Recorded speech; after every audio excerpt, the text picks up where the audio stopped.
1절부터 12절까지 제가 드리고 여러분들이 한 절 읽는 식으로 같이 교독하도록 하겠습니다. 하나님이 이 모든 말씀으로 말씀하여 이르시되 나는 너를 주시면 뒤에서 인자에게 너는 나 외에 신들을 내게 두지 말라. 너를 위해 세계 인사하는 또 위에 있는데 삶에서 있는 살아가야 될 그의 있는 것에 어떤 그리고 만들지 말자. 그것들에게 절하지 말며 그것들을 섬기지 말라. 나 내 하나님 여호와는 질투하는 하나님인즉 나를 미워하는 자의 죄를 갚되 아버지로부터 아들에게로 3, 4대까지 이르게 하거니와. 너를 사랑하고 내 이름을 지키는 자에게는 너희까지 이르게 하리라. 너는 내 하나님 여호와의 이름을 망령되게 부르지 말라. 여호와는 그의 이름을 망령되게 부르는 자를 죄 없다 하지 아니하리라. 엿새 동안은 힘써 내 모든 일을 행할 것이나 국제적인 계획을 여호와여 너나 내 아들이거나 내 딸이 내 남편이야 내 여종이다 내 가족이나 내 이름을 모두 만들기 하시라. 이는 엿새 동안에 나 여호와가 하늘과 땅과 바다와 그 가운데 모든 것을 만들고 일곱째 날에 쉬었습니다. 그러므로 나 여호와가 안식일을 복되게 하여 그날을 거룩하게 하였느니라. 내 부모님 그가 아니면 내 하나님이며 내게 준 다르게 아멘. 오늘 계속해서 이 계명의 말씀을 살펴보고 있습니다. 이 계명의 말씀은 하나님의 말씀이며 또 하나는 이 계명이 너무나 당연하고 정말 그렇지 이렇게 살아야지 하면서도 우리가 막상 이렇게 사는가 돌아볼 때 우리 죄인들, 우리의 본성, 또 우리의 연약함들을 생각할 때 이 계명이 너무 높고 너무 온전해서 참 이걸 우리가 따라갈 수 있을까 하는 생각이 들죠. 그런데 우리 감사한 것은 우리 주 예수 그리스도께서 아까 하이델베르그에서 우리가 고백했던 것처럼 이 완전한 순종으로 우리에게 그 계명을 이루신 일을 우리에게 주셨습니다. 그리고 우리에게 그 의를 주셨을 뿐만 아니라 우리가 또 이 계명을 따라 살 수 있도록 우리에게 새 마음을 주시는 성령께서 우리 가운데 역사하신다는 것을 살펴봤죠. 그래서 1계명부터 4계명까지 지난주까지는 우리가 이 예배에 관련된 계명이라고 말씀을 드렸습니다. 하나님은 어떻게 살아갈 것인가? 첫 번째 계명은 하나님만 섬기라는 것. 우리의 예배의 대상이 하나님밖에 없다는 것이죠. 근데 우리는 끊임없이 자꾸 다른 것을 예배의 대상으로 삼고 마음에 그 소망을 자꾸 하나님이 아니라 다른 데 둘 때가 많은데 돌이킬 것을 얘기하죠. 이 계명은 어떻습니까? 똑같이 우상을 섬기지 말라는 말인데, 가 아니라 예배드리는 방식에 대해서 하나님께서 친히 정한 방식을 따라 예배할 것을 권면하는 거라고 말씀드렸죠. 뭡니까? 하나님의 말씀으로 예배를 드리는, 그래서 영과 진리로 예배를 드리는 것이라고 말씀드렸고, 삼계명제에서는 우리 예배의 자세죠. 우리가 하나님의 이름을 망령되게 이렇게 부르지 말라는 거예요. 그래서 이거를 소극적으로 볼 수 있고 적극적으로는 뭐예요? 하나님의 이름을 주기도문에서 고백하는 것처럼 거룩하게 여기고 영광을 돌리라는 것이죠. 그 다음에 지난주의 계명은 안식일을 기억하여 거룩하게 지키라는 이 계명을 우리가 살펴봤습니다. 이 마지막 계명은 예배에 있어서 뭐라고요? 우리가 예배를 드리는 이유가 무엇이? 하나님께서 주신 안식을 누리기 위함이며 이 안식을 우리가 쉬면서 예배의 날로 정해서 안식의 은혜를 신뢰하고 우리가 하나님께 반응하는 일이 이 바로 안식일이다 이렇게 말씀을 드렸죠. 이 기억하라는 말씀을 통해서 하나님이 우리에게 이미 베푸신 은혜가 있기 때문에 우리가 이 안식을 또 예배를 드린다는 것을 기억했으면 좋겠어요. 하나님 우리에게 이미 베푸신 은혜가 뭡니까? 이 세상 우리를 삶의 터전으로 선물로 주셨어요. 어떤 하나님? 창조자 하나님임을 우리가 고백하는 거죠. 그렇기 때문에 우리 삶을 우리가 아둥바둥하지 않아도 누가 돌보신다? 하나님께서 돌보심을 믿고 쉬는 거예요. 그리고 또 하나님 어떤 분이세요? 우리가 이 안식을 잃어버린 이 죽음이 들어온 세상 가운데서 다시 우리에게 생명을 되찾게 하시고 구원을 베푸실 구원자 하나님을 기념하며 기억하며 예배하는 일이 이날이라고 말씀을 드렸어요. 그래서 여러분, 이제는 우리가 이 안식을 어떻게 지킨다 했어요? 의식법으로 지키지 않고 도덕법으로 지킨다 했어요. 그래서 우리가 토요일을 또, 뭐죠? 그 행동 수칙 같은 거 막 정해서 복잡하게 해서 우리를 오히려 못 쉬게 만드는 그런 식으로 우리가 지키지 않고 이 도덕법의 의미가 뭐죠? 하나님이 우리에게 안식 주셨음을 그 은혜를 마음에 깊이 새기고 거기에 대해서 우리가 반응하는 믿음으로 반응하고 예배하고 쉬고 누리는 날이며 특별히 한 몸으로 예배 드리는 날이다. 이거를 좀 우리가 같이 생각하면 좋겠어요. 여러분, 개인 예배는 주중에 드리시겠지만, 이 주일에 같이 함께 예배 드리는 거는 하나님께서 기뻐하시는 일입니다. 그러니까 하나님의 창조로 돌아가는 우리가 다시 한 몸이 되는.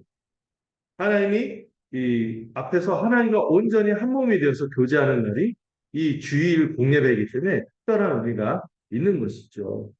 이 안식을 누리기 위해서, 이 안식을 우리에게 주시기 위해서 예수님께서 오셔서 공생에서 그렇게 이적을 베풀면서 이 땅에 안식이 임했음을 보여주셨죠. 예수님이 심지어 자신을 뭐라고 했습니까? 안식일의 주일이다. 이렇게 말씀까지 하셨죠. 그리고 그 안식을 이루기 위해 십자가에서 죽으시고 부활하심으로 안식이 시작되었음을 증명하셨습니다. 그리고 재림으로 우리가 이 온전한 안식을 우리가 기다리며 살아가는 것이죠. 우리가 이 온전한 안식의 날인 재림이 있기까지 우리는 예배의 날로 언제를 지킵니까? 주일을 믿음으로 지킨다고 했어요. 초대교회가 그렇게 지켜왔고 또 신약의 교회들이 그렇게 지켜왔던 본을 따라 우리가 안식 후 첫날 주님이 부활하심으로 새 역사가 시작되었음을 믿고 우리가 주일을 지키는 거죠.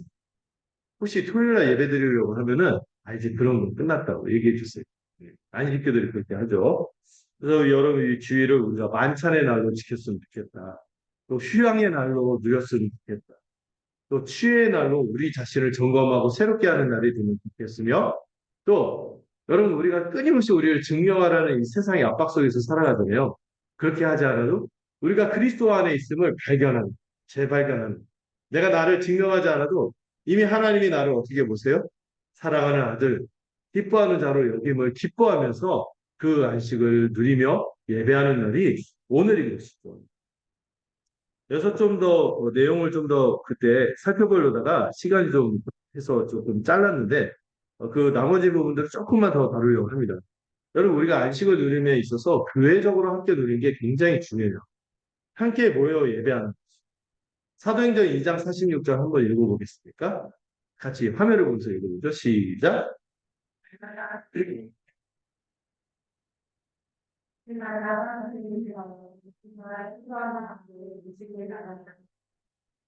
네, 여러분 우리가 이 특별히 주일에 예배를 드리는 거 특별하게 여기는 게 우리 교회를 예배 공동체라고 그러지만 또 하나 부르는 공동체의 별명이 있어요. 예배 공동체면서 식탁 공동체라고 부릅니다. 식탁 공동체.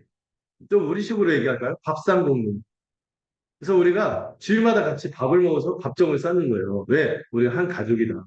이런 거 나누는 거죠. 이거는 저는 그 속내전적으로 받아들이고 여러분 이 빵을 떼면서 음식을 나눠 먹었다는데 이 빵을 떼는 게 뭘까요?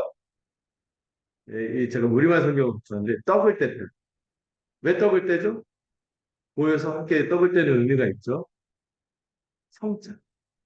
우리 주 예수 그리스도께서 우리를 위하여 자기를 내어주셨다. 이 십자가 은혜를 기리면서 성찬을 하는 거고 나중에 기쁨과 순수한 마음으로 음식을 나눠 먹는 거를 애찬이라고 하죠. 공동 식사. 우리가 이렇게 주일에 밥 먹는 거를 귀히 여기는 게 주일에 이렇게 밥상 공동체로서의 이 전통이 있기 때문에 그런 거예요. 그래서 여러분이 주일 공예배 주일을 지키는 거를 여러분 요즘에 막 주일 성수가 율법입니까? 이런 얘기하는데 너무 몰라서 그런 얘기를 하는 거죠. 맞아요. 율법은 아니에요. 그런데 여러분 도덕법으로 우리가 더 귀하게 여기고 소중하게 여기고 지켜야 하는 것이죠. 주일의 일상은요. 우리에게 너무 중요하다고 했습니다. 우리에게 그 모든 안식을 누릴 수 있는 통로 또 그 모든 은혜를 누릴 수 있는 수단이 다 어디에 집중되어 있습니까? 주일에 이 공예배 함께 드릴 때 집중되기 때문에 이걸 소중하게 여기는 거죠. 밥 안 먹고 우리가 정상적으로 반응할 수 있을까요?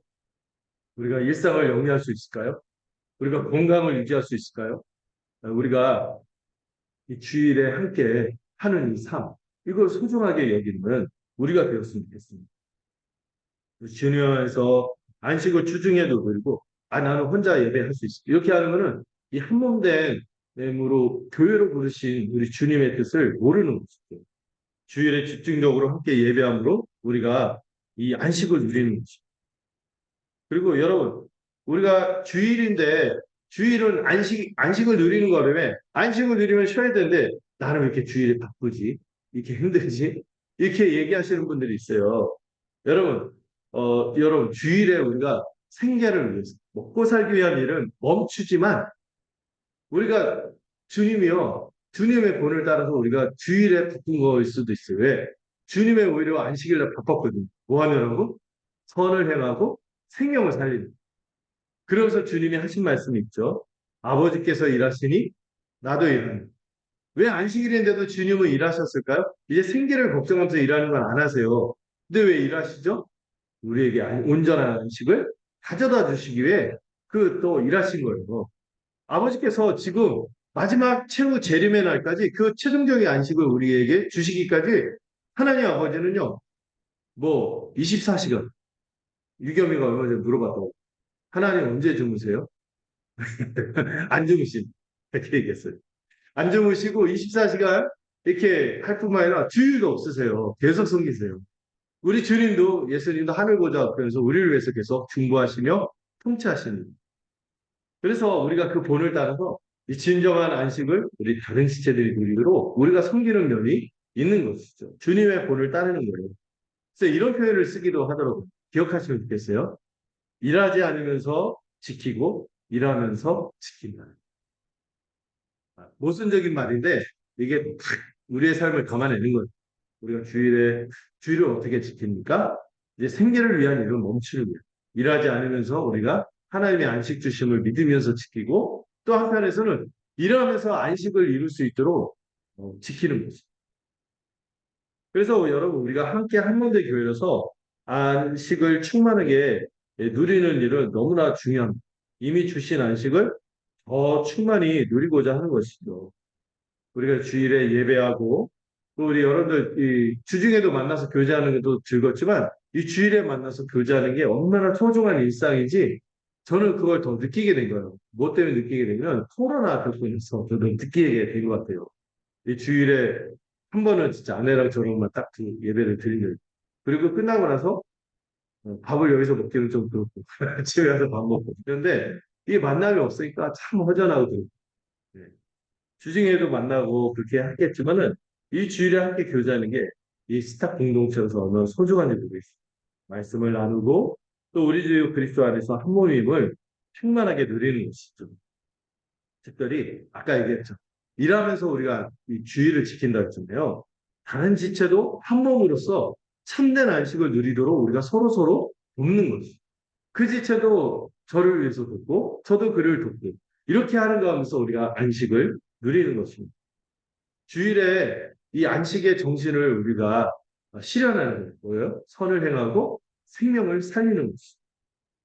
혹시 우리 중에 지체가 안식 없음의 형상이 두 가지거든요. 가난과 죽음이에요. 어. 혹시 우리 지체 중에 가난과 죽음과 관련해서 고통을 받고 있다면 우리가 어떻게 해야 돼요?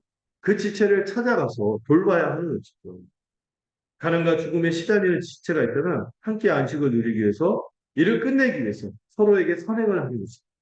그래서 주일에 더 특별히 예배 드리고 나서 또 이렇게 뭐 일상을 보내고 나서 시간이 된다면은 우리가 뭐 문병도 갈 수 있고 구제도 할 수 있고 또 여러 가지로 돌볼 수 있는 거죠. 우리가 한 식구 주중에도 이루어져야겠지만 주일에 더 특별히 그렇게 하기도 하는 거예요. 네.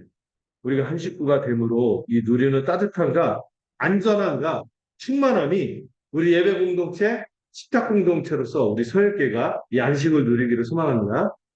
그런 의미에서 마지막 말씀 한번 이 안식과 관련해서 말씀 한번 살펴보도록 할게요. 신명기 15장에서 이미 구약에서 이랬으면 좋겠다 하고 우리를 향해서 소망을 밝힌 적이 있어요. 하나님이. 한번 읽어볼까요? 시작.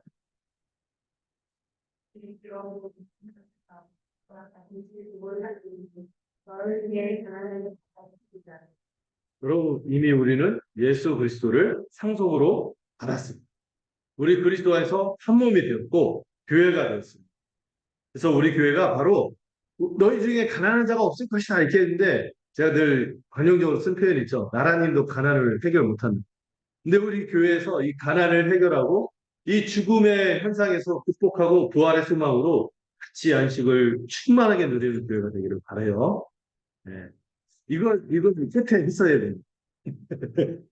끝에 이 교회됨으로 우리가 안식을 누리는 것을 살펴봤고요. 오늘 이제 드디어 다섯 번째 계명을 살펴보고자 합니다. 이 다섯 번째 계명을 좀 살펴보려고 하는데요. 사실 이 계명을 마주할 때 많은 분들이 좀 아파요. 마음이 아프기도 하고 걸리기도 하고. 어떤 분은 좀 홀가분하신 분들도 있겠지만 어떤 분은 막 이 계명을 마주할 때 참 복잡한 마음이 드는 계명이 이 십계명 중에서도 특별히 사실 우리가 정상적으로 성도들 중에서 살인한 사람이 있겠어요? 살인을 하지 마세요. 간음 뭐 이런 거 걸린 분이 없지만은 제일 마음에 걸리는 게 아마 오계명이 아닐까 하는 생각이 들어요. 근데 이 계명을 꼭 제일 먼저 제시했단 말이죠. 여러분 1계명부터 4계명은 누구를 향한 계명? 하나님께 예배하고 하나님을 사랑하는 계명이라면 이 일상에서 우리가 이웃을 어떻게 사랑하면서 살아가는가 그 계명을 얘기할 때 첫 번째로 이 5계명을 얘기한다는 게 이게 깊습니다. 의미가. 음. 우리가 이웃 사랑할 때 여기에 기초해서 출발해야 된다고 말하는 게 되게 중요해요. 사람에 대한 계명이잖아요. 1계명부터 10계명까지. 예. 사람에 대한 계명이 5계명부터 10계명인데 여러분 뒤에 이어지는 이 말을 하려다가 제가 6계명인데 뒤에 이어지는 살인부터 이 탐심에 이르는 6계명부터 10계명에 이르는 모든 계명의 기초가 어디에 있다고요? 5계명이 달려있다는 5계명. 이게 바로 이웃사랑의 시작이라는 거예요. 하나님이 세우신 사회, 하나님이 세우신 우리가 이 은혜를 잃어버리고 안식을 잃어버린 세상에서 하나님은 그나마 은혜와 안식을 간접적으로 경험하라고 주신 세 개의 기관이 있습니다. 첫 번째는 가정이고요. 두 번째는 교회고요. 세 번째가 국가예요. 교회는 직접적으로 누리죠. 근데 가정과 국가는 특별히 가정은 모든 것의 출발점이에요. 하나님이 세우신 세상의 기초 단위, 사회의 기초 단위가 가정이죠. 여러분, 그래서 그런 얘기 하잖아요. 가하만사죠. 집안이 화목해야 모든 게 잘 된다. 이런 얘기를 하는데, 사회 질서도요, 가정 질서가 바로 집마다 이 가정의 질서가 바로 세워지면요, 그 사회도 괜찮습니다. 가정이 무너지면 사회도 위협을 받아요. 음. 그래서 이웃사랑의 관점에서 여러분, 부모는 최고의 이웃입니다. 첫째 계명으로 부모 공경을 제시할 정도로 우리가 마땅히 사랑해야 할 이웃 중에 이웃 이 표현이 나오죠. 주보에 이웃 중에 이웃이 누구라고요? 여러분 내 친구 막 이렇게 와이프 뭐 이렇게 가기보다 우선적으로 부모라는 음, 음. 물론 배우자는 좀 다른 차원이 한 몸이 되기 때문에 좀 다른 차원이지만 이웃으로 얘기할 때 가장 이웃 중에 이웃은 부모입니다. 이 계명의 세부적인 내용을 12절을 좀 볼까요? 먼저 내 부모라고 아빠만 얘기하지 않고 엄마만 얘기하지 않고 아버지, 어머니 이렇게 내 부모라고 얘기하죠. 우리 육신의 친부모를 뜻합니다. 예. 근데 여러분 왜 아버지, 어머니를 동시에 강조하면은 고대 그 시대 그 군동 있잖아요. 그 시대에 다른 법전들이 있어요. 여러분 최초의 법전으로 유명한 게 뭐냐? 함무라비 법전이라는 게 있거든요. 우리 친구들 들어가는 함무라비 법전이 최고의 공과학으로 발굴된 법전이래요. 이 함무라비 법전 같은 게 굉장히 그 시대 와 법치사였네 하면서 찬탄하는데 이 함무라비 같은 법전에도 공경하라 할 때 누구만 얘기해? 아빠만 얘기해. 아버지만 공경하라고 얘기하는 거 어머니를 공경하라고 얘기 안 해. 그 시대 문헌들. 근데 성경만 아버지와 더불어 어머니도 공경하라고 얘기합니다. 심지어 그 성경에서 뒤에 보면 레위기에서는요, 부모를 공경하라 할 때 누구부터 먼저 언급을 해요? 어머니부터 먼저 언급을 하면서 이렇게 부모의 의미를 이렇게 좀 더 정확하게 얘기를 하는 것이죠. 옛날 가부장적 사회고 후진 사회였잖아요. 그런 사회에서도 성경은 이게 좀 더 차원 높은 이 계시를 우리에게 주신 것이죠. 근데 여러분, 이 내 부모를 공경하라 할 때 이 부모가 이 부모의 의미만 있지 않습니다. 부모의 의미가 확장되고 여러분 우리가 대하게 되는 모든 권위 있는 자들에게까지도 이 부모의 의미는 확장될 수 있어요. 그래서 여러분보다 연령이 좀 높거나 또 여러분보다 다양한 삶의 경험이 있어서 좀 연륜을 가진 분들 있어요. 네. 연령이 높거나 연륜을 가진 분들을 이 부모와 같은 공경을 받아야 할 관계에 있는 모든 사람을 통칭하는 게 내 부모다 이렇게 받아들일 수 있어요. 요즘 너무 이제 본인을 우습게 여기고 어른이 없는 세상에서 여러분 신자는 좀 그러면 안 되는 거예요. 특별히 공경하라는 표현을 좀 들여다봐야 되는데 이 공경은 하바드라는 표현이에요. 이게 뭐냐면 무겁게 여긴다는 뜻이에요. 무겁게 여긴다. 예. 이거는 너무 가볍게 여기잖아요. 어른도 가볍게 여기고 부모도 가볍게 여기는데 그렇지 않다는 거죠. 무겁게 여기라는 건데 특별히 좀 더 세밀히 말하자면 자녀는 부모가 자녀들에게 가진 권위에 대해서 무겁게 여기는 마음을 가지고 부모를 공손히 받들어 모시고 부모의 말씀에 순종하라는 것이죠. 그런데요, 이 계명의 특징이 있어요. 11절을 보면은 다른 계명들에는 없는 특징이 물론 앞에도 있죠. 천대까지 은혜를 얻는다, 복을 받는다 이런 보장이 됐잖아요. 앞에 계명들에 대해서 뭐 안식 자체가 복이기도 하지만 이웃사랑 계명 중에서 딱 이 계명만 보장하는 게 있어요. 뭐를 보장해요? 복을 보장. 약속이 있고 보장되는 복이 있습니다. 뭡니까? 장수할 거다. 옛날에 장수만 사는 프로그램이 있었는데 여러분들 모를 거예요. 장수여와 복을 주시겠다고 약속을 하시죠. 유일은 이웃사랑이 되는 거죠. 신명기에서도 동일하게 이 약속을 주고요. 그리고 예배소서에서 심지어 이 계명을 설명할 때 이렇게 얘기해요. 약속이 있는 계명이다. 약속이 있는 첫 계명이다라고 할 정도로 굉장히 우리에게 이 복을 약속하고 굉장히 우리를 설득하고 이거 꼭 지켜야 된다 당부하는 느낌이 있어요. 음. 왜 그럴까요? 그럼 우리가요 기본적으로 좀 전문 용어를 좀 쓸게요. 싸가지가 없어요. 왜? 아담 때문에 아담의 이 거짓된 본질이 있어요. 자기중심적이고 오만하고 이런 죄성이 우리 안에 들어와 있어서 이 계명을 지키기가 쉽지 않아요. 네. 우리 이런 자기중심적인 죄성을 고려해서 하나님은 약속까지 주시며 부모를 공경하라고 권위에 순종하는 것이 복된 것이라고 이게 설득하시는 거죠. 하나님은 부모에게 순종하는 자녀를 기뻐하고 이 천국의 복, 하나님 나라의 복을 주십니다. 이 약속은 하나님이 정상적으로 세상이 작동되는 방식을 유지하기 위해서 주신 계명이에요. 하나님께서 정한 순리의 삶이 부모를 공경하는 도리라는 거예요. 부모에게 순종하는 자녀들이요. 대체적으로 보면은요. 여러분 형통한 삶을 삽니다. 여러분들 보면 주변을 보면 알 수 있어요. 부모에게 순종하고 이렇게 권위를 따르고 이렇게 잘 자라는 아이들이 있잖아요. 소위 말하는 가정교육이다. 이 부모의 권위를 인정하고 잘 따르는 이들이 실제로 세상에서도 잘 살아요. 통통한 삶을 살아요. 실제로 한 사회과학 연구의 결과도 그래요. 이게 쭉 굉장히 빅데이터로 쭉 몰아보고 이 가정에서 부모의 권위에 순종하고 잘 자라는 아이들을 삶을 추적했더니 대부분이 건강하고 복된 삶을 누리고 있다는 것이 이 순리의 삶입니다. 이게 사실 이 계명 우리를 위해서 준 거예요. 순리대로 삶으로 복을 누리라는 거예요. 그리고 그 사회과학 연구에서 이런 표현을 써요. 이것이 인생의 가장 큰 예측 변수. 그 사람이 어떻게 살지 알 수 있는 변수 중에 예측이 가능한 변수가 바로 그 부모의 권위에 순종하면서 살아가는 자녀가 바로 그 분위기에 있는 것이 예측 변수라는 이 계명의 의미를 좀 더 살펴보고자 합니다. 여러분, 이 5계명부터 10계명은 하나님이 세상을 다스리는 원리예요. 하나님 어떤 분이십니까? 율법에 계시되도록 의롭고 거룩하고 선하신 분. 그분이 이 세상을 어떻게 운영하기를 원하시는가? 이게 5계명부터 10계명에 나와 있어요. 핵심이 뭐죠? 이웃 사랑하죠. 음.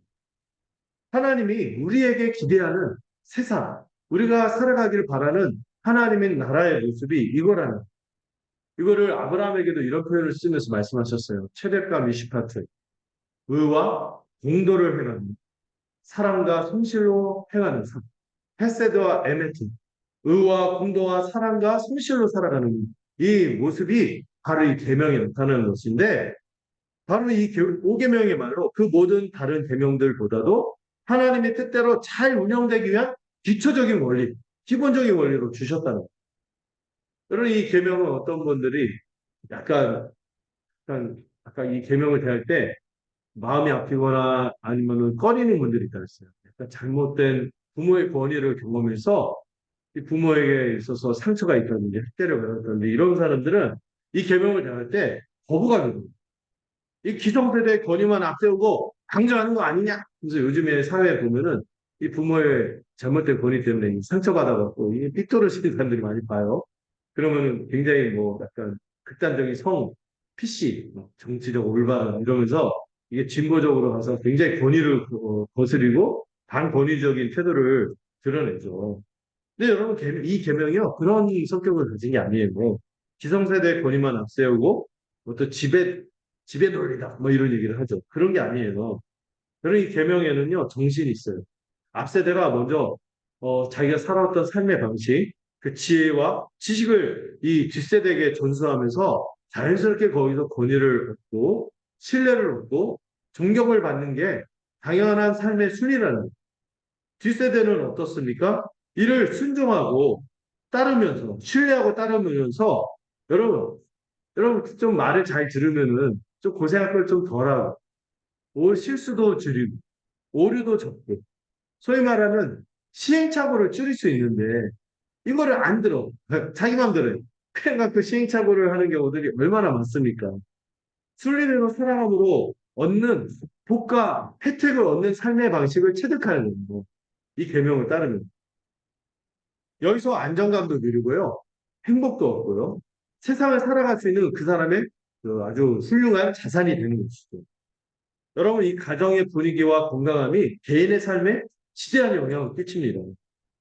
우리는 어떤 관계를 통해서 다른 사람과 더불어 살아가는 법을 익히는데 이 기초적인 관계를 먼저 익히는 게 가정인 것이죠. 이 더불어 살아가는 법도 익힐 뿐만 아니라 세상의 권위의 체계도 자연스럽게 배우는 거예요. 그래서 여러분 이 가정에서 존경을 받고 복종하고 사랑하고 보호받고 이런 것들과 관련된 것을 배우는 장소가 가정인 것이죠. 가정에서 이런 참된 권위를 경험하지 못하면요, 안타깝게도 약간 기본적인 성향이 불신 아니면 어떤 반발 이런 성향이 새겨지죠. 음, 안타깝죠. 이런 사람들 보면은요, 자라서 건전하고 안정된 독립을 하는 것이 아니라 어차피 사람들이 다 독립을 하게 되는데 건전하고 안정된 독립이 아니라 불안하고 고립된 독립을. 그래서 기본적인 정서가 좌절과 원망의 정서를 품고 약간 이런 분들의 특징이 뭐냐면은 좋은 가정에서 부모의 권위에 순종하는 걸 못 배우면은 학습 능력이 떨어지는 것들도 보게 됩니다. 음. 인생에서 이 권위를 인정하고 섣부르게 마음대로 하지 않고 이런 사람들 있잖아요. 다른 사람의 이야기를 잘 경청하고 잘 듣는 사람들 있어요. 얘기를 하면서도 자기 얘기만 하는 분들이 있고 어떤 분은 자기 얘기를 하는 것보다 잘 경청하고 이 사람의 마음을 잘 헤아리고 이런 사람들이 있어요. 그리고 무엇이든지 다른 사람들한테 배우는 데 능숙한 분들 있어요. 이분들은 정말 인생을 훌륭하게 사시거든요. 성공적으로 사시거든요. 이걸 가정에서 잘 습득하는 것이 얼마나 중요한지 모르겠어요. 음. 이런 순리의 삶을 배우고 전수받는 이 가정에서 배우는 이 체계가 무너지면 사회 전반도 연쇄적으로 흔들리게 되어 있습니다. 단절되는 갈등이 증폭이 됩니다. 그래서 여러분 이 5계명의 성취는 뒤에 나오는 모든 계명이 성취할 수 있게 하는 근간이 되는 계명입니다. 가정은 모든 사회의 뿌리와 줄기입니다. 여러분 이 부모 공경의 도리는 하나님이 원하시는 인간 사회의 기본 전제입니다. 그래서 하나님이 꿈꾼 세상이 이루어지려면은 가장 먼저 부모 공경이 이루어져야 하는 것이죠. 여러분 여러분들이 잘 되기 위해서도 이 부모 공경의 도리를 지키세요. 잘 될 수 있어요. 그리고 이 계명이 다루는 깊은 의미는 이 권위와 순종의 문제가 바로 이 계명이 다루는 핵심적인 문제입니다.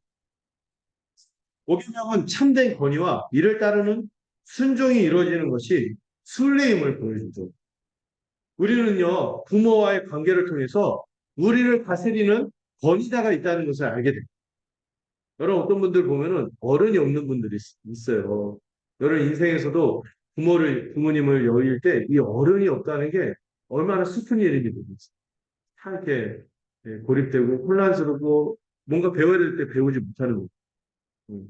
근데 이 부모와의 관계를 통해서 우리를 다스리는 권위자가 있다는 게 안심도 되고 우리가 어떤 잘못될 수 없도록 경계를 쳐주는 이게 얼마나 귀한지 모르겠어요. 또 이 부모와의 관계를 통해서 다른 사람의 말을 경청하는 것도 배우는 거예요.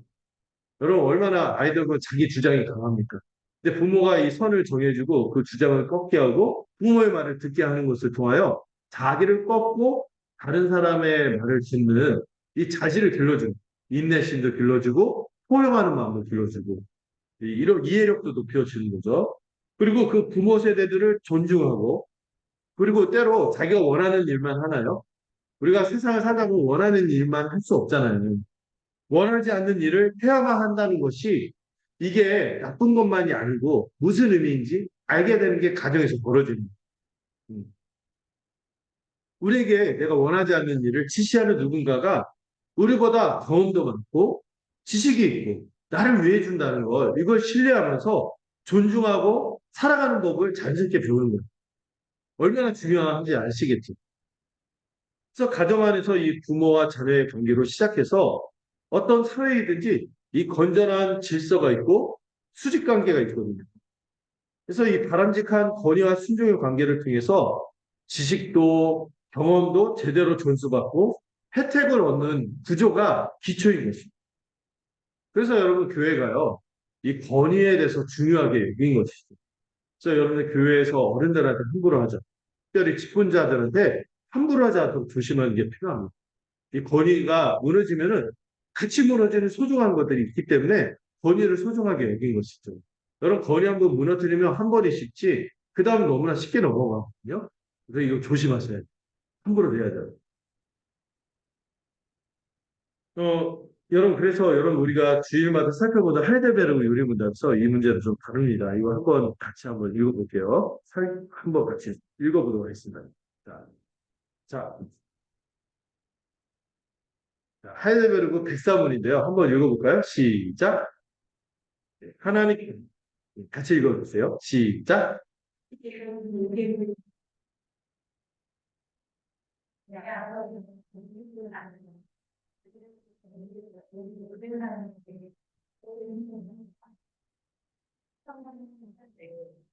이 교회가 벌써 몇백 년 전부터 권위를 얼마나 소중하게 여겼는지 부모만이 아니라 누구? 나에 대해서 권위를 갖고 있는 모든 사람에게 공경, 사랑과 충성을 나타내라고 권면하는 것이죠. 여러분 이 세상의 질서를 세우기 위해서는 권위가 되게 필요하고 매우 중요한 요즘에 유행하는 말 있잖아요. 권위주의가 나쁘다. 그런데 권위주의는 나쁠 수 있어요. 그런데 권위는 필요한 것입니다. 잘못된 사용을 하기 때문에 권위가 나쁘다, 권위주의가 나쁘다 이러지 권위 자체는 필요한 거예요. 그럼 가정에 권위가 없으면 애들이 방자해지고 이게 무너지면은 사회로도 영향을 끼치게 됩니다. 하나님은 이 세상의 질서를 세우시기 위해서 창조하실 때도 이 질서 있게 창조하고 질서를 따라 운행을 하셨고 또 질서를 통해서 다스리셨어요. 여러분 질서가 있다는 건 뭐죠? 질서가 있다는 것은 그 질서를 통해서 하나님이 이루시려는 목적입니다. 여러분 방 정리하는 게 질서를 부여하는 거죠. 방 정리하는 목적이 있을까요? 빨리 물건을 찾고 또 위생적인 것도 이렇게 생각하고 여러 가지 고려해서 목적이 있어서 이 방 정리하는 것도 질서를 부여하듯이 하나님이 이렇게 질서를 주신 거는 하나님이 이 품고 있는 목적이 있기 때문에 질서를 주신 거예요. 여러분 하나님이 질서를 부여함으로 이 복을 주시고 충만하게 하시고 아름답게 조화시키려는 선하신 목적이 있기 때문에 질서가 있는 것입니다. 하나님은요, 우리가 살아가는 세상, 이 사회에서도 이 사람 사는 세상에도 질서를 세우셨고 권위를 부여하셔서 이 질서가 선하게 유지할 수 있도록 하신 것이죠. 근데 요즘에 이렇게 권위주의 얘기하고 권위를 싫어합니까? 권위를 거부합니까? 일단 1차적으로 우리가 죄인이라 그래요. 이 자기 중심적인 죄인이라 그러기도 하고 또 슬픈 거는 우리가 이 세상에서 경험하는 권위가 신라권이라고 했잖아요.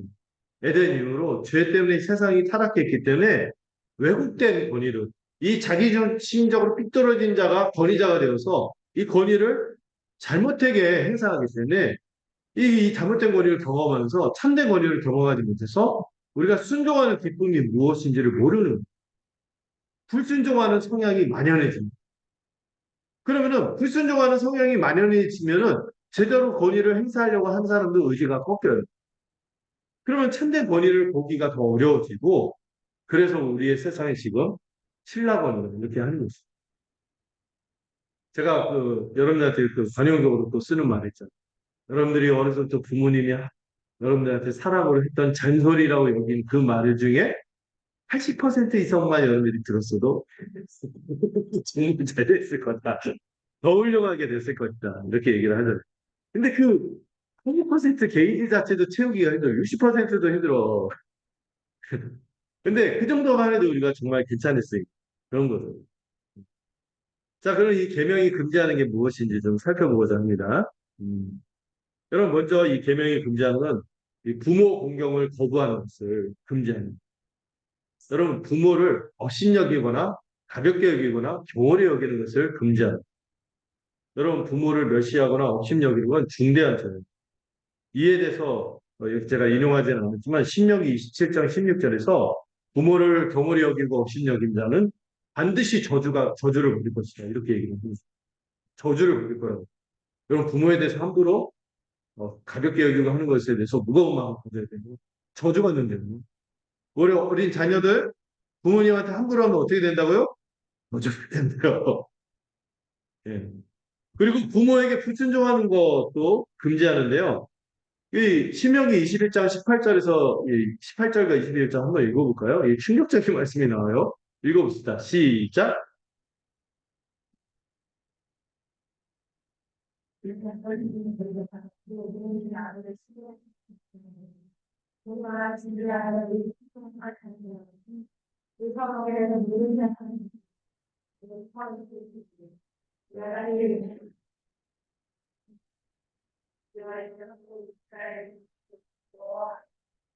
네.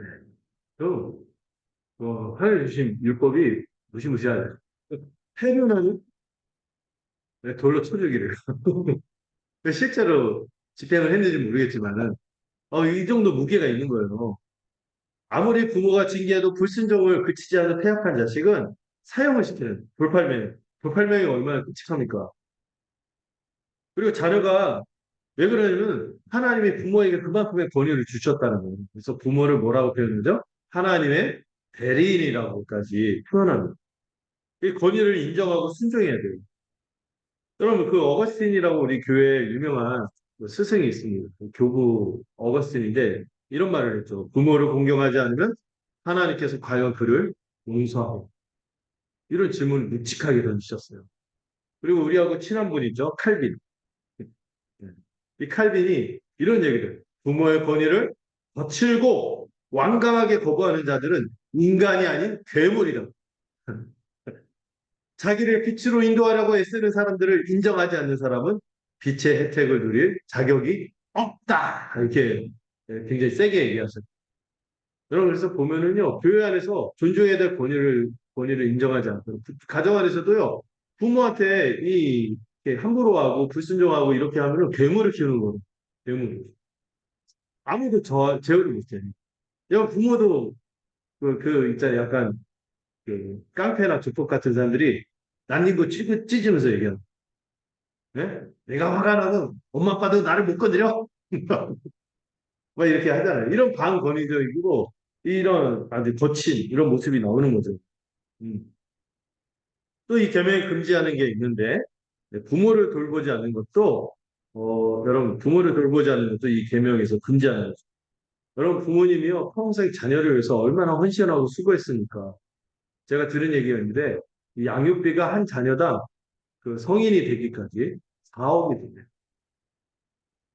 정상, 우리나라 지금 교육체계나 이런 거 하고, 여기, 예, 교육비, 뭐, 애들 양육비, 뭐, 식비만 해도, 우리 아는 가정도 식비만 해도 엄청난 돈이 들고, 부식비만.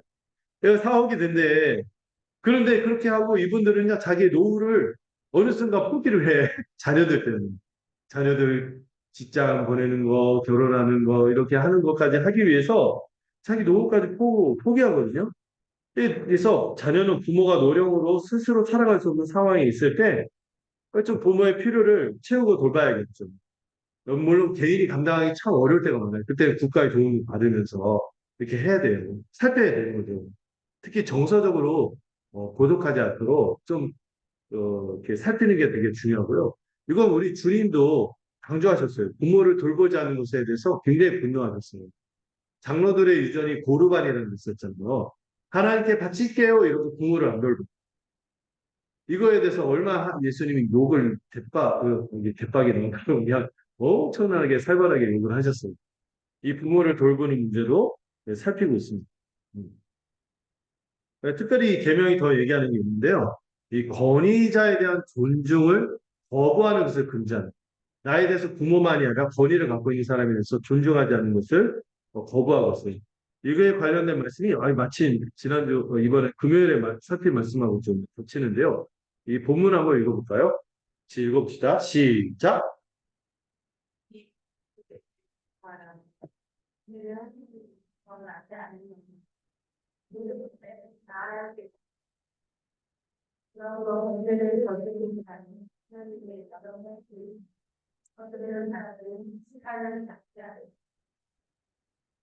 심판이 자취하는 게 아니라 이 자취가 하속 이런 게 아니라 스스로 취하게 돼요. 스스로 자기가 대가를 치르게 된다. 여기 위에 있는 권세는 약간 국가 권세를 얘기하지만 이 부모의 권세뿐만 아니라 나에게 권위가 있는 사람들은 다 하나님이 정하셔서 그 권위 아래 있도록 하셨다는 것을 믿으라는. 그리고 그 하나님에게서 모든 권위가 나오기 때문에 이 권위를 거스르면은 하나님을 거스르는 것이며 그건 당연히 심판을 초래하게 된다. 이 얘기를 하는 거예요. 그래서 여러분 하나님이 세우신 권위자가 있는데 그 권위자를 제대로 인정하지 않는 거. 또 그 아랫사람으로 있는 사람이 이 권위 아래 있는 사람이 위에 있는 권위자에게 그가 가진 권위를 하나님이 주신 권위로 인정하지 않으면은 이건 큰 죄라는 거죠. 또 자기 위에 있는 권위자에게 불순종하거나 그 권위를 따르지 않거나 불순종하는 자들은 반드시 심판을 받게 될 거라고 경고하셨어요. 근데 여러분 그렇게 할 때도 여러분 가장 최종적으로 가장 최고의 권위는 누구의 권위일까요? 하나님의 권위를 거스르면서까지 그 권위를 따르면 안 되는 거예요. 그래서 정부의 법이나 명령, 혹은 또 부모님의 어떤 그 어떤 명령이라 할지라도 이것이 하나님의 법과 명령과 하나님과 법과 명령을 직접적으로 어기라고 강요한다면 거기에 대한 불복종은 당연한 거예요. 허용이 되는 것이죠. 이 관계를 이해하셔야 됩니다. 가장 최종적이고 최고의 권위는 누구? 하나님의 권위를 거스리면서까지 그 권위를 따르라는 건 아니에요. 이건 구분을 해야겠죠. 근데 하나님의 권위를 따르면서도 부모의 권위, 국가의 권위 이런 걸 따라야 하는 것입니다. 자, 그럼 그 5계명이 요구하는 게 뭘까요? 음, 이 5계명이 요구하는 게 뭘까요? 네, 부모의 권위를 인정하라는 거예요. 여러분 왜 그러냐면은 여러분 생각해 보세요. 우리 자녀들 부모님이 여러분들을 양육하는 책임을 갖고 있어요.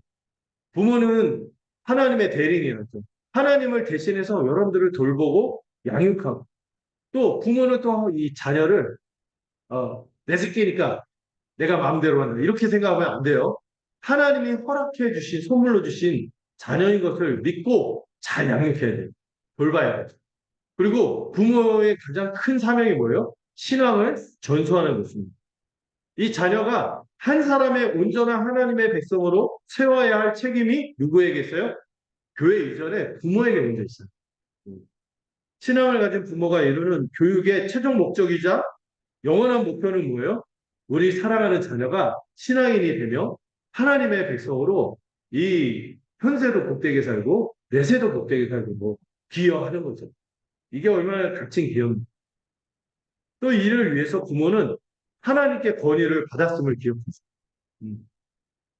하나님은 자녀가 부모의 양육을 받아들이며 잘 따르도록 이 부모에게 이 하나님의 대리인으로서 권위를 부여하셨습니다. 정말 이 표현을 아예 마음에 새기세요. 하나님의 대리인, 하나님의 대리인. 그래서 부모가 건전하게 권위를 잘 사용하면 자녀는 부모의 말을 잘 따르고 순종하게 되겠죠. 그래서 부모는 마음에 또 다짐해야 될 게 뭐냐면 자녀로부터 권위를 인정받고 쓰셔야 돼요. 예, 권위를 요구한다고 받는 게 아니죠. 본이 돼야겠죠. 본. 음. 그래서 부모는 자녀에게 부모가 하나님의 대리인으로서 하나님을 대신하여 생명을 준 자로서 또 양육하고 그들 위해 세워진 분임을 믿고 권위를 인정하고 순종하도록 그 자녀들에게 가르쳐야 돼요. 여러분 그 어떤 부모들이 나는 자식들한테 친구 같은 부모가 될래요. 뭐 이런 분들이 있어요. 친근하게만 갈래요. 애가 나를 어렵게 생각해요. 그런데 바람직하지 않을 수 있습니다. 어린 자녀들을 멋대로 하게 놔두면서 그들의 가장 좋은 친구가 되기 위한 방법을 찾는 것은 바람직하지 않은 접근이 돼요.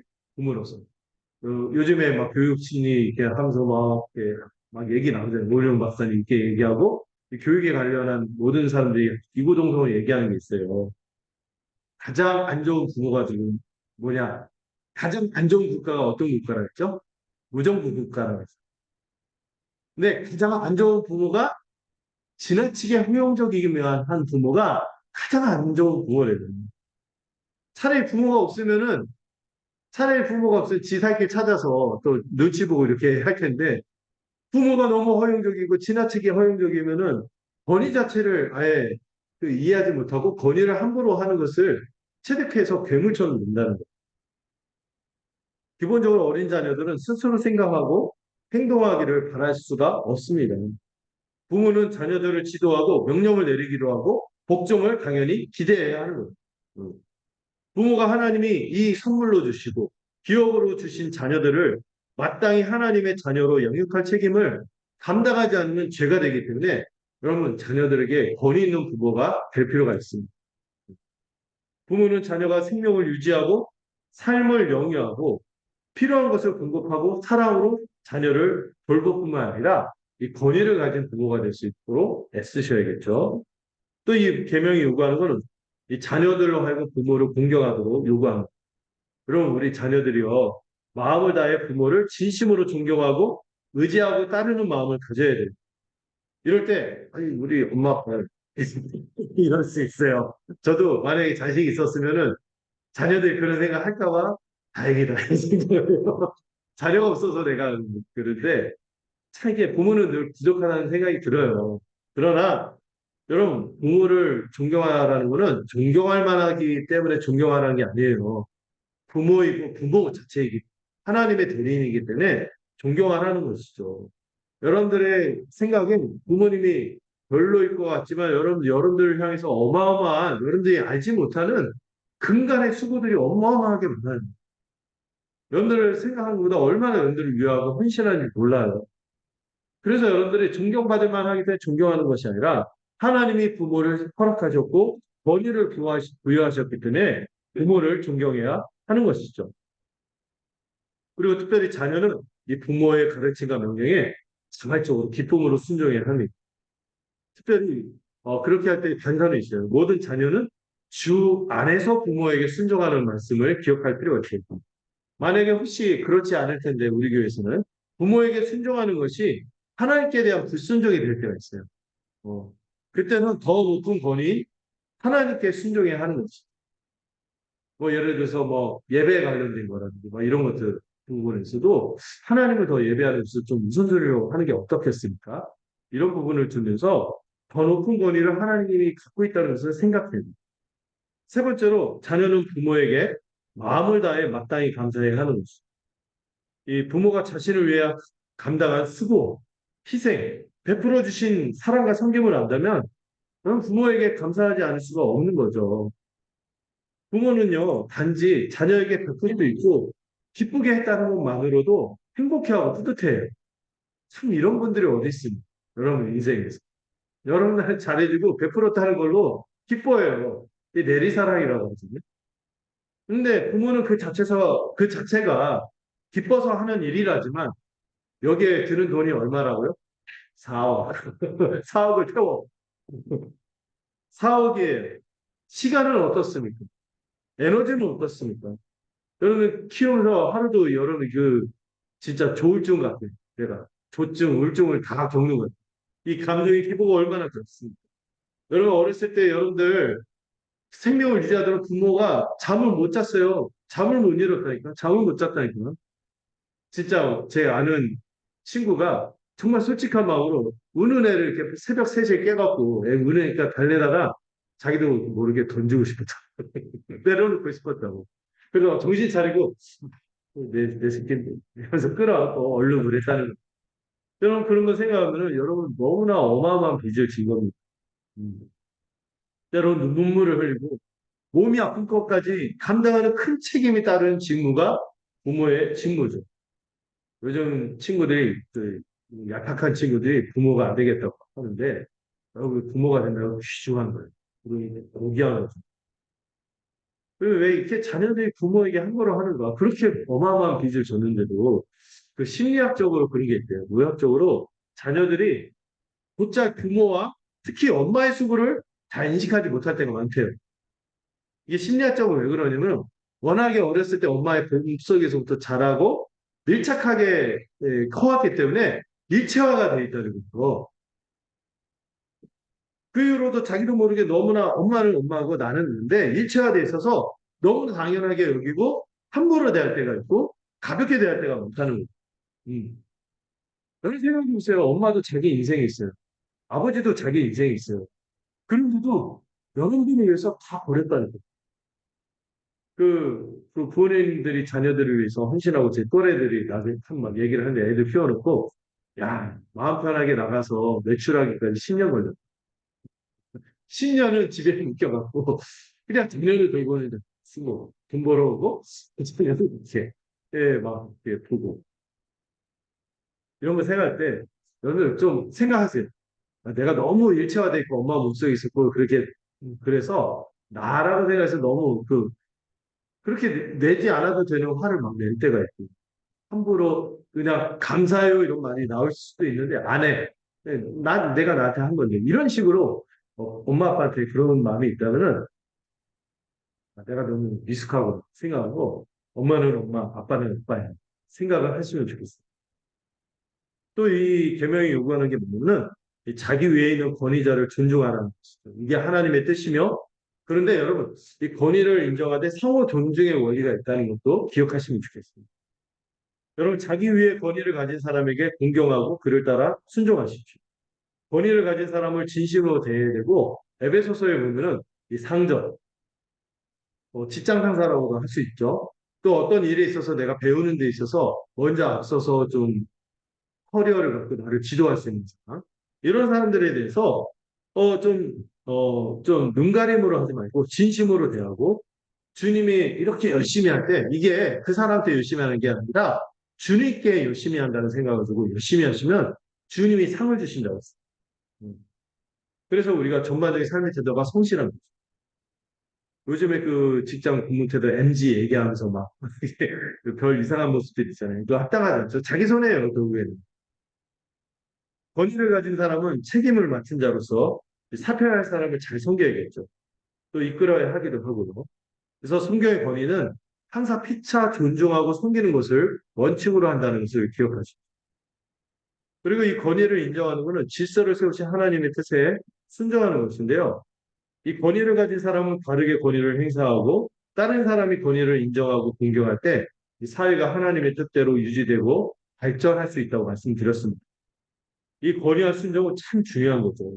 이 세상을 다스리고자 하는 하나님을 존중하고 인정하는 태도에서 이 올바른 권위와 순종이 있게 되는 거죠. 근데 안타깝게도 이 세상이 신라권이잖아요. 우리가 잘못된 권위를 겪을 때가 종종 있습니다. 그때 여러분들 기억하세요. 내가 주의 뜻을 따르기 위해서 내가 이 권위를 따르다가 고통과 손해를 받는 상황이 있다 할지라도 이걸 참으면은 누가 갚아주신다? 하나님이 이를 원하시고 기뻐하시기 때문에 갚아주심을 믿고 하는 것이죠. 자, 이 말씀을 좀 먼저 가정에서 적용해 보는데, 여러분 이 부모 공경을 적용할 때, 일단 부모님이 양육할 때 조심하셔야 되는 게 있어요. 이 성경에서 교훈하는데, 자녀에게 부당한 처사를 해서 자녀를 노엽게 하지 말라고 교훈하는. 이 성경에서 교훈할 때 그들을 기쁘게 하라 말하지 않고요. 분노하게 하지 말고 억울하게 하지 말고 이렇게 말하는 건 현실적이에요. 부모는 항상 마음으로는 내가 자녀를 기쁘게 하죠 하는데 자녀는 속 터져요. 그 마음을 헤아리는 게 굉장히 필요하다고. 억울해할 때 특히 그 마음을 풀어줘야 돼요. 그래서 부모가 먼저 좋은 성도가 되어서 이 자녀들의 마음을 잘 헤아리고 하는 것을 좀 배우면 좋겠다는 생각이 듭니다. 먼저 부모가 좋은 성도가 되고 하나님의 백성으로 잘 살아가게 된다면은 그 방향으로 자녀를 잘 지도할 수 있겠죠. 그리고 여러분 자녀가 불순종할 때 징계를 할 수도 있어요. 어떤 자매는 주걱을 준다는데 예, 이렇게 손으로 직접 체벌하는 안 좋다는 거죠. 그리고 어떤 딱게 그 약간 필요하다면 체벌도 해야 된다는 게 성경의 가르침이에요. 뭐 어떤 요즘에 뭐 아동인권, 뭐 심리학 이러면서 막 체벌을 얘기하는데 물론 여러분 이 체벌이 너무 왜곡이 될 때가 많아요. 여러분 특히 기분 나는 대로 막 같이 손이 나간다든지 발을 이렇게 한다든지 이거는 진짜 안 좋은 거예요. 이거는 진짜 하나님이 싫어하세요. 음, 딱 이성적으로 해서 옛날 우리 선배들 우리 조선시대만 해도 회초리를 따로 준비해. 그 비단으로 세 겹을 이렇게 매듭을 쳤대요. 왜? 자녀를 때리기 전에 자기 감정을 가라앉히. 그 매듭을 하나씩 풀면서. 그 비단으로 싼 거 이렇게 하니, 그리고 회초리 따로 이렇게 한 거고. 그래서 하더라도 딱 몇 대 맞을지 딱 하고, 이게 해서 했다면. 이 기분 나는 대로 이 체벌하고 하는 거, 자녀를 징계하는 건 안 좋습니다. 이 정당한 체벌은요, 이 체벌 항상 잘못된 아동학대로 갑니다. 제가 어떤 모기통에서 봤는데, 애기가 3살, 4살짜리 때 손가시기 하다고 손등으로 이걸 딱 때려버리고, 와, 그때 제가 아동학대로 신고하고 싶었어요. 이런 거 진짜 안 했습니다. 그래서 정당한 체벌은 두 가지 조건이 있어요. 부모가 분노를 통제해. 감정을 통제해. 혹시 분노를 통제하지 않고 풀기 위해서 폭력을 행사한다면 그건 체벌이 아니에요. 그건 정당한 체벌이 아닌 거죠. 특히 두 번째로는 자녀의 몸에 해를 가할 정도의 심각한 학대가 아니어야 합니다. 그냥 얘가 그래서 엉덩이 때리는 정도 있잖아요. 엉덩이 때리는 정도나 이렇게 애가 다치거나 뭐 이렇게 흉이 되거나 그러지 않도록 그 아이가 내가 버리고 있구나. 이걸 인지할 정도만 되어야 하는 거죠. 그리고 이 계명을 지킬 때 좀 조심해야 될 게 부모들로서는 이 가정 안에서 장성한 자녀나 결혼한 자녀에게 어릴 때 했던 것처럼 똑같은 복종을 요구하면 안 되는 거예요. 왜? 왜? 하나님이 부모를 떠나 독자적인 가정을 이루도록 했기 때문에 거기 안에서 그 자녀는 또 가정에서의 권위를 갖고 있기 때문에 여기에 대해서 함부로 침해하면 안 되는 것이죠. 그래서 자녀 교육에 대해서 이렇고 저렇고 막 이렇게 한다든지 그 부모가 갖고 있는 그게 있는데 예. 그래서 우리 남편들도 아내들도 심리적으로 독립을 해야 돼요. 결혼을 하면 어떤 분이 제가 얘기를 듣는데 어머니가 아프셔요. 어머니가 아프시면 돌봐야 되는데요. 그런데 다른 방책이 있는데 그 조론을 하고 아예 그 집으로 들어갔다 했어요. 그거는 정말 성경적이지 않은 거죠. 아무리 부모 공경을 한다 할지라도 부모를 떠나 가정을 이루게 하셨기 때문에 이 과거의 의무 가운데 일부는 부모에게 향한 일부는 중단될 수밖에 없어요. 가정을 이루는 거. 이거는 완전한 단절이 아니라 먼저 이 변화를 받아들이는 과정이겠죠. 부모도 그런 마음을 받아들이고 자녀도 그런 가정을 이루기 위한 심리적인 독립이 이루어져야 돼요. 또한 이 자녀는 부모가 하나님의 대리임을 알고 부모를 사랑하면서 권위에 순복하는 법을 배워야겠죠. 특별히 여러분 우리 교회도 이 사춘기에 진입한 자녀들이 있는데 이 반항심을 극복하고 부모에게 순종하는 것을 해야 돼요. 저는 10대들의 부모를 뭐 지랄 총량의 법칙 이러면서 이 합리화하고 당연히 그럴 수 있다고 여기는데 그건 옳지 않아요. 그것도 죄잖아요. 죄 아닐까 죄. 죄이기 때문에 그러면 안 되는 거예요. 물론 여러분, 그 사춘기가 되면서 심리적으로 이렇게 독립하는 과정이죠. 부모에게서. 어른이 되는 과정이니까 문제를 자기 스스로 해결하고 자기 정체성을 확립하는 과정은 당연히 필요한 거예요. 이렇다 보니까 부모에 대해서 다른 의견을 안 할 수도 있어요. 그런데 그렇다고 이 독립에 이르는 과정이 반항이라든지 무례함이라든지 완악함이라든지 불순종을 묵인해줄 면죄부가 돼서는 안 됩니다. 아무리 사춘기라도. 나는 내 이런 표현을 써서 미안한데 내 지랄을 합법적으로 행사할 수 있습니다. 이러면 안 되는 거예요. 안 되는 거예요. 네. 또한 장성한 자녀도 자신을 위해 희생하느라 연로해진 부모를 존중하고 감사하는 마음으로 부양하고 돌봐야 되는 이것들을 잊지 않아야겠죠. 이 권위에 대한 개명에 있어서 아내와 남편의 권위에 대한 측면도 있습니다. 여러분, 아내는 남편의 권위를 인정해요. 어떤 권위? 대표로서의 권위.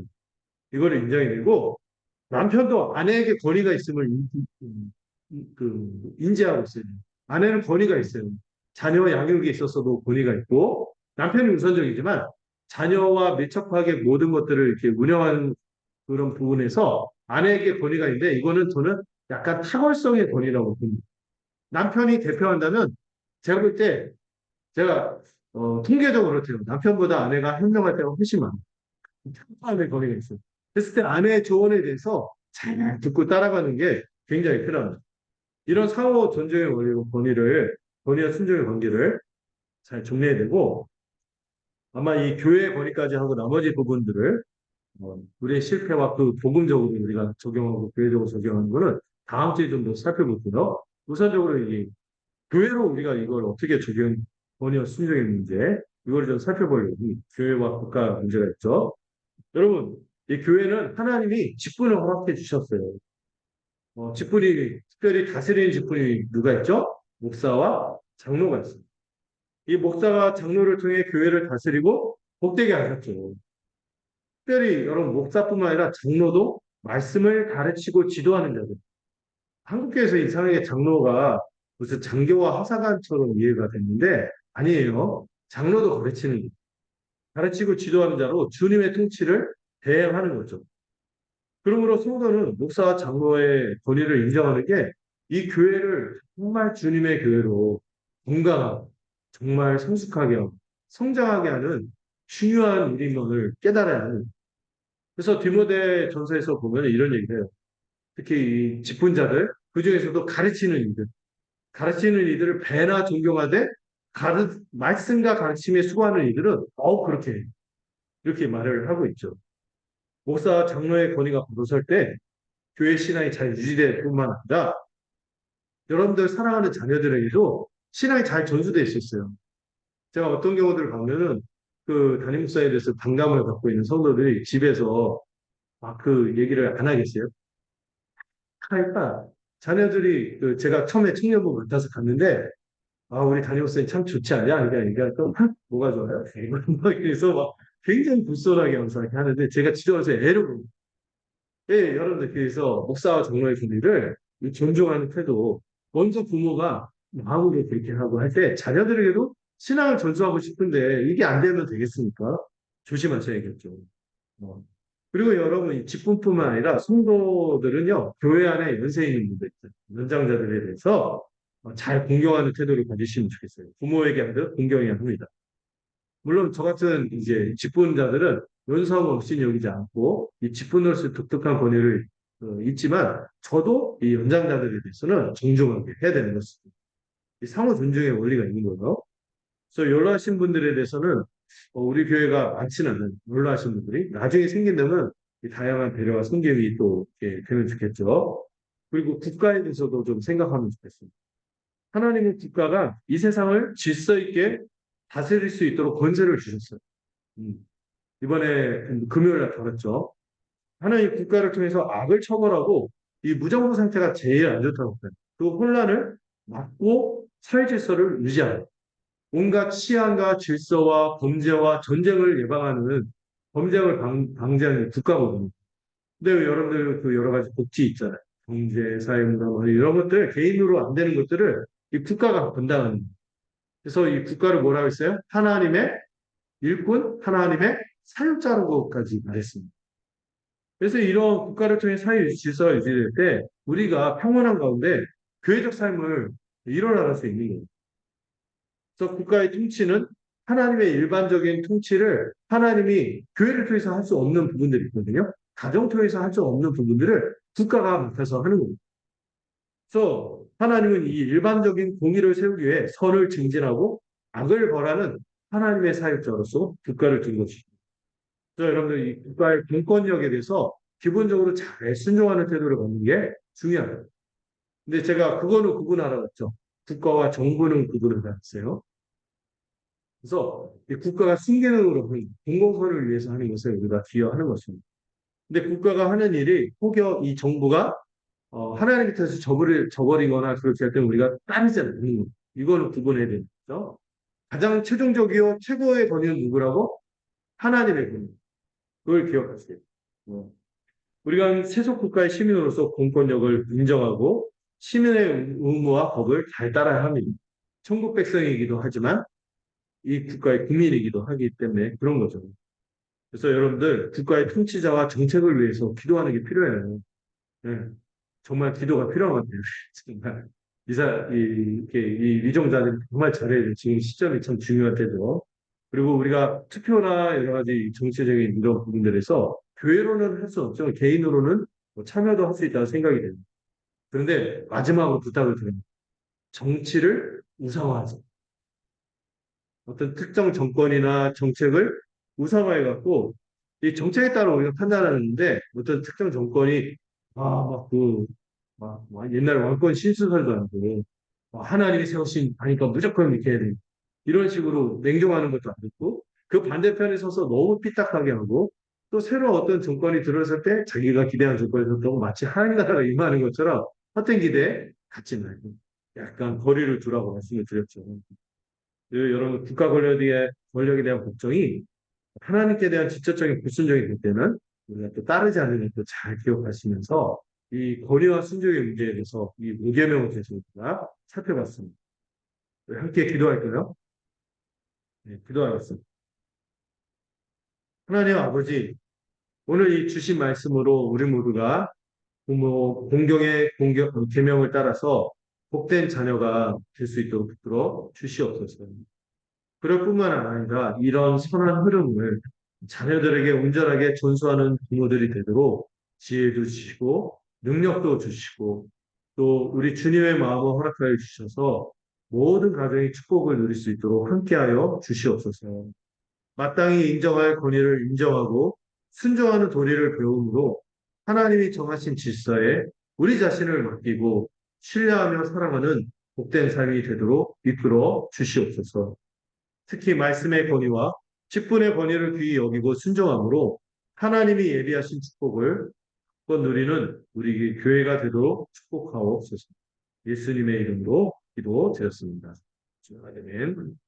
찬송가